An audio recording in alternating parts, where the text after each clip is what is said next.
just in the last few seconds, another building, building number 7, one of the buildings in support of the World Trade Center towers, has collapsed. World Trade 7, functioning as the command center for the complex, housed giant diesel backup and oxygen systems, the mayor's protected emergency bunker, and offices for the CIA, Secret Service, Department of Defense, and Securities and Exchange Commission.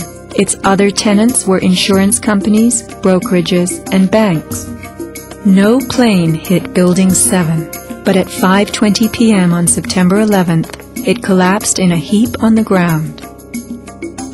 Some damage to Building 7 is said to have been caused by debris from Tower 1. Though this New York Times article tells us Building 7 burned like a giant torch, the only visuals that exist are of unidentified smoke and a few small fires. Compare this to the wallop sustained by World Trade Center 3, 4, 5, and 6. Positioned right below the towers, damage to the surrounding World Trade Center buildings was infinitely worse. Still, the structures held up. But somehow, rescue workers knew that Building 7 would fall. You hear that? Keep your eye on that building. It'll be coming down soon. They said, hey, you know, like, you got to stay behind this line because they're thinking about taking this building down. They're not sure if it's stable or not. So they were holding a line off because they had knowledge that something was going to happen. Hey, get out of here. All right? Go.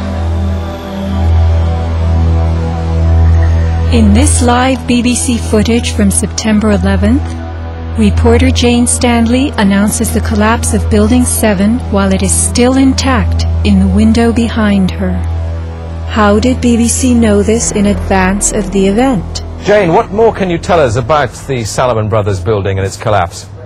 Well, only really what you already know. Details are very, very sketchy. There's almost a sense downtown in New York behind me, down by the World Trade Centers, of just an area completely closed off as the rescue workers try to do their job. But this isn't the first building that has suffered as a result. We know that part of the Marriott Hotel next to the World Trade Center also collapsed as a result of this huge amount of falling debris from 110 floors of the two twin towers of the World Trade Center. As you can see behind me, the Trade Center appears to be still burning. We see these huge clouds of smoke and ash, and we know that behind that there's an empty piece of what was a very familiar New York skyline, a symbol of the financial prosperity of this city, but completely disappeared now, and New York is still unable to take on board what has happened to them today. Presumably there were very few people in the Salomon building when it collapsed. I mean, there were, I suppose, fears.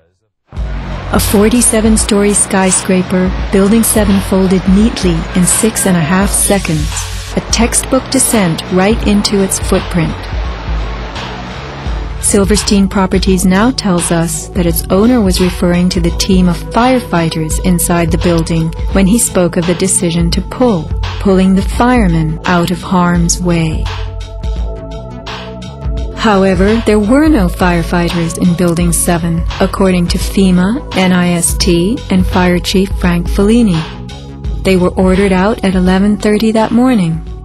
6 hours later, the building came down. You know, we heard this sound that sounded like a clap of thunder. Turned around, it looked like there was a shock wave ripping through the building, and the windows all busted out. And you know, it was horrifying. About a second later, the bottom floor caves out, and the building followed after that. Radio host Alex Jones notes the mark of a classic implosion. This is a photo taken 1 second into Building 7's collapse. Notice the crimp.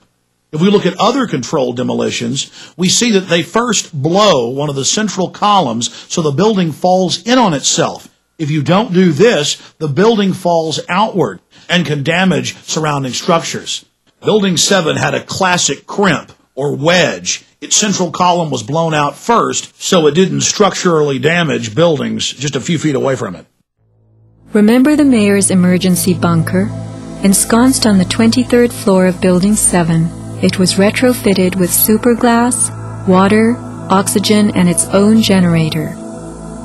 But Mayor Giuliani chose to find emergency shelter elsewhere on September 11th. Why Building 7? Its structure was heavily reinforced.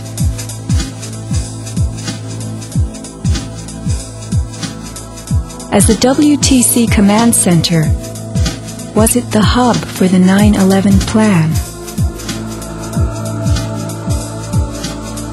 Also, in 6.5 seconds, lost forever were thousands of SEC case files on corporate fraud, including those relating to the notorious activities of giants WorldCom and Enron. A few indictments for stock fraud, but what of the $70 billion California electricity swindle? It disappeared.